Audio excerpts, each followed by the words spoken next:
Hey folks, MasakoX here. You know it's important to never ignore your vegetables in your diet, right? It seemed like Dragon Ball Z did a lot of that when it comes to its resident potato. Babidi, much maligned in the history of the series, was a very refreshing addition to the otherwise absolutely bonkers Buu Saga, introducing the idea of dark magic into the plot after years of nothing, and then being subsequently shuffled off the stage when their time was pretty much done. As is the case with many characters. When the argy-bargy with Buu began properly, and you could just go back to something more conventional, only this time the dragon team are fighting a big ball of jelly. However, here though, Babidi gets more of a chance to do stuff. We begin to understand just how he operates on the daily, and how conditional his arcane arts are, as Babidi's legacy begins to bite, and other things are afoot on the Moro. In the last part, we subjected ourselves to the scenes of the Universe 6 tournament. No, Babidi didn't compete in any of those fights, he was simply there with the dragon team as a spectator. But he did give the written test a go because he was bored, and wouldn't you know it, he came out with one of the highest scores. Just a little win there for him and a sense of pride that he managed to beat Goku at something. Piccolo, thanks to his friendship with Babidi and his confidence being higher than ever, was more willing to participate in the contest, and he was indeed inclined to take down Frost fully. Instead of allowing Vegeta to do it, he just quit. But he did succumb to Vegeta though, so the prince could clear up that hot mess. But then, Zeno comes along. He wants to have his say. But then Babidi catches his eye, and the pair of them get talking. And instead of Goku becoming the Omni King's friend, it's the little magical Spud that ingratiates himself with the monarch, to which Beerus finds great relief and personal satisfaction in. At last, that little wizard can do something useful for me. Let's resume, shall we? Some time has passed since the events of the Universe 6 tournament went down, and, once again, it was a period of relative peace and harmony. Things had settled back down thanks to the Earth of Universe 7 not being transported elsewhere, and Beerus losing his precious Saiyan toys. Well, it was not all smiles and sunshine for everyone. In the halls of the lookout, Babidi was busy, continuing his studies, resuming his post that he had been dragged from when Goku came crashing in through the door talking about the Universe 6 tournament. Babidi liked it down there. Nobody bothered him. Since Piccolo could trust him more these days, he was rarely interrupted when he was on the lookout. Not even Dende would intrude, save for the occasional offering of food, which was very considerate of the Guardian, since Dende himself did not have the rigours of conventional biological hunger. He made the effort, and Babidi appreciated that, and grew to respect Dende, and would, as I mentioned in previous parts, give him some pointers to make his efforts of being Earth's guardian run more smoothly. As you could probably sense, Babidi's use for the Dragon Team is starting to become clearer, as a rather useful teacher of all things not to do with martial arts, because they had plenty of those. He would often discover new things as he went along with his research, using the tomes that he had acquired from his old tower, we talked about that in an earlier part, as well as some of the scrolls that were given to him by Dende that the youngling could simply not fathom. They were locked deep within the realms of the lookout, untouched for millennia. But the main problem with some of this magic, the things that he had unearthed, is that if you wanted to start from the basics again when it came to your average enhancement spell, you really should try said spells out on someone else before using them on yourself. In the world of magic, there was very much a need for expendable assistance. Whilst Babidi was pretty adept with mind control spells, that was pretty much his bread and butter, it was his effective calling card and what made him so good, work smart, not hard and all. But it'd been a while since he had dabbled with other facets of magic, such as transfiguration, creation, or other kinds of improvement magic that the stereotype would often convey in those pesky movies. Babidi groaned at the thought of being asked to change things for other people. Why do I get the feeling that Bulma will be darkening my door the moment she finds out that I can... He couldn't even bring himself to finish that sentence. Having said that, he did plough on, explaining to himself that by undertaking this challenge, it would help him and his uneasy allies out when it comes to combat. Sometimes, he thought, you might not have to be the mightiest in order to prosper, as he demonstrated in the Buu Saga. You just need to be the smartest and learn how to turn the tide in your favour, by any means necessary. After all, if he's playing for the winning team now, he may as well ensure their victory. With time, they will be easier to sway if he, The great wizard Babidi, would be the one to lead them to victory. Goku? Pfft, old news. Whether it was fair or not, didn't really matter. To him, this decision was based on pure pragmatism. It made sense to do this. This idea was not born from the fact that he might have grown slightly fond of these Earthlings, because he hadn't. No, what a ridiculous notion, he thought. No. He liked the status quo, that's what he told himself, and his learning of these new spells would help ensure that things stayed the same. That was it. Just how he liked it. In order to fully realise his newfound knowledge, he did still need someone to help him with testing out these spells before he could use them in the field. But who would be foolish enough to... Hey Babidi, what you doing? Trunks and Goten approached the wizard when he was reading some of the scrolls on a sunbed outside of Capture Corp by the pool, at a time when he was feeling like he could do with a little bit of sun, more willing to be around people, which didn't happen very often. Bulma allowed him free reign of Capture Corp these days, much to Vegeta's annoyance, so he could relax there, due to him being so helpful in the past and clearly showing his loyalty to the cause. Instead of the expected scolding, though, the boys were instead welcomed with a wide grin coming from the potato. Oh, boys, just the two people I wanted to see. Tell me, I've been very harsh with the pair of you over the years, so tell you what. Would you like to play a game? Goten looked enthusiastic, understandably. Oh boy, I like games! But Trunks was suspicious. Really? What kind of game? Would you like to be magician's assistants? I need some help with some spells that I've cooked up. He didn't bother trying to sugarcoat or mislead them. He was being honest, he needed help with some magic spells. Trunks had to admit that this did sound pretty cool. Just the reaction Babidi had hoped for. You mean it? You mostly just scream at us, though. Oh, it's what I do, scream a lot. Besides, I can sense that you two want to be stronger in battle, yes? The boys looked at each other and nodded in response.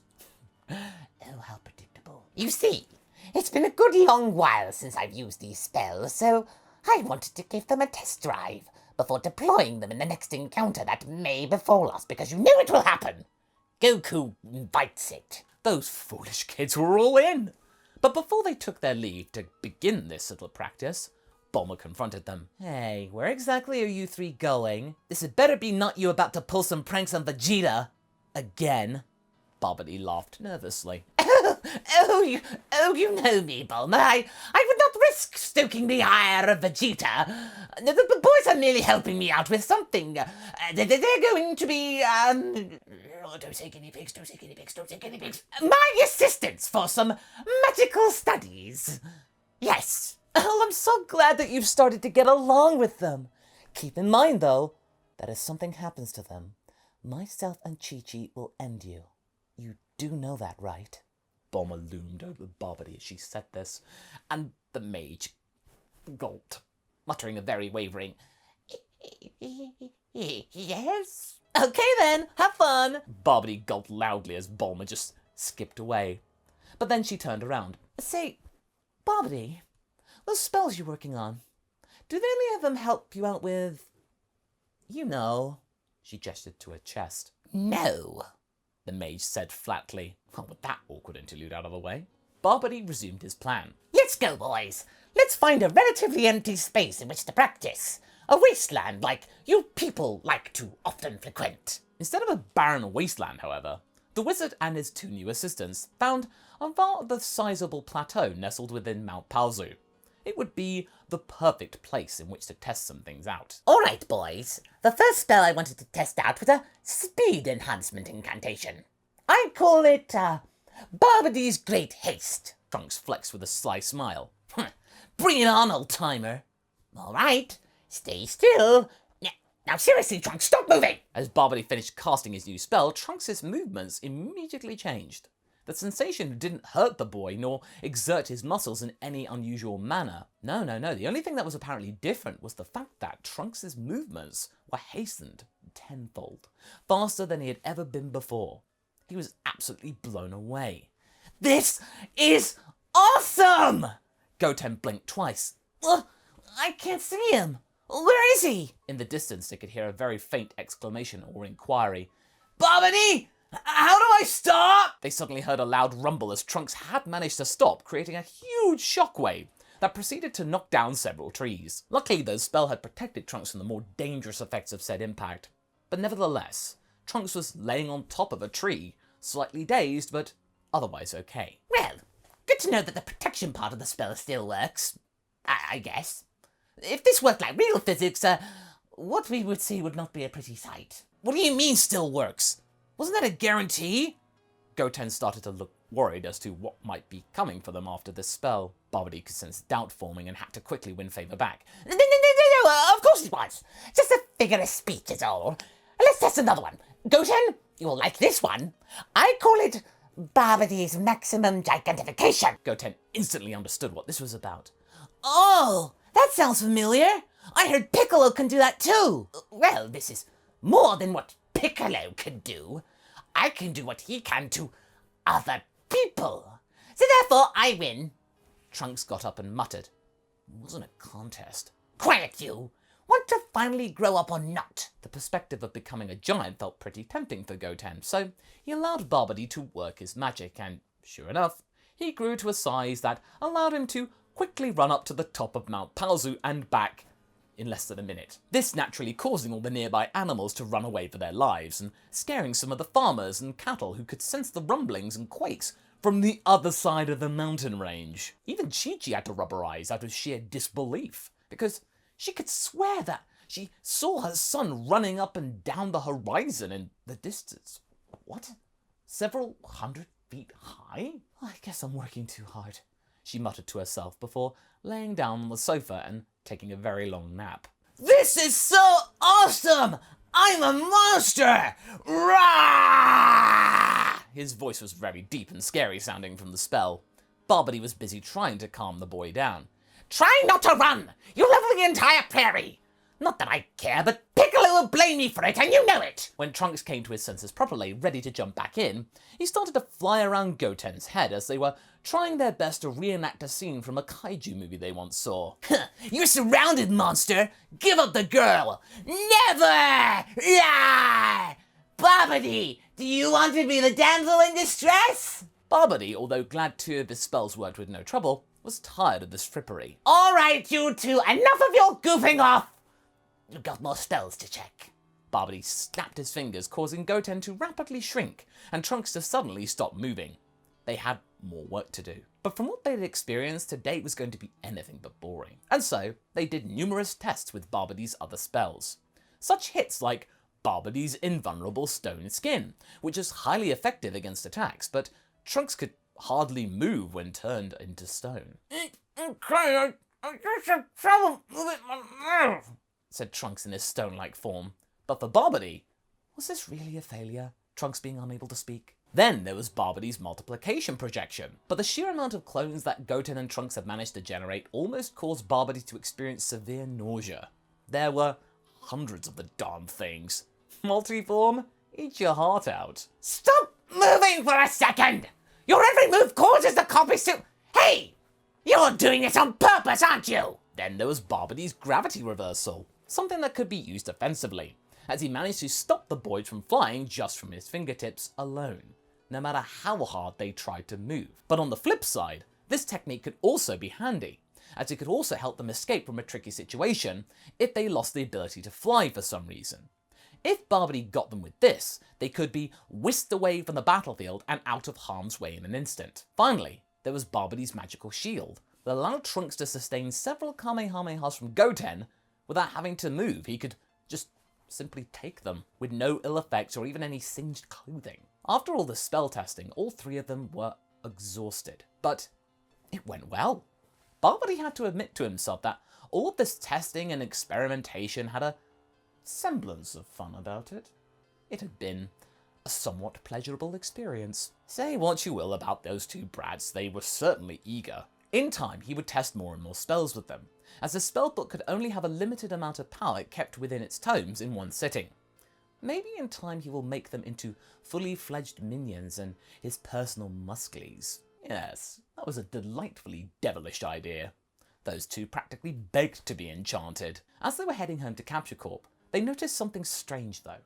Suddenly, out of nowhere, it wasn't there when they left, a machine had appeared.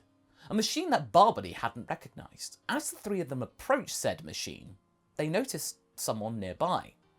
On the floor, an older Trunks was there, unconscious. Babidi? Is this another one of your tricks? Said Trunks, who was clearly very put off by this illusion. No, I didn't plan to use an aging up spell today. And I'm pretty sure that we got rid of all the duplicates. It looks like a Capsule Corp craft. Better get your mother. If she asks, we know nothing about it. And as they called Trunks his mother, they still weren't realising from what evil this duplicate Trunks had hailed from. And that's where we're going to be leaving things for right now. If you like the story, check out this one, where a magical twist saw Chi-Chi become far more than she ever was, a magician. And I shall see you in the next video. Catch you later!